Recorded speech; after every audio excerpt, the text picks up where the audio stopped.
বিকেলবেলা ছাদে আসছে। এই পাশে আরেকটা, এই যে মাশাআল্লাহ কলা চলে আসছে।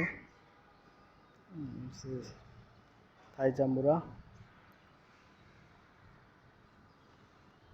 কলা গাছে, পেঁপে গাছে পেঁপে পড়ে গেছে। এই আছে আনার গাছ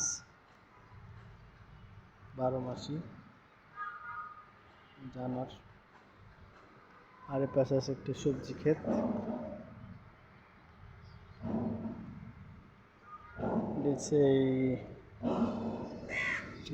ছোট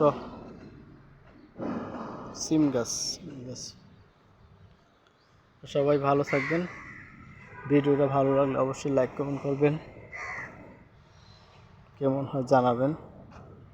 এখানে যে আলু লাগানো হয়েছে, আর এটা হচ্ছে পেঁয়াজ।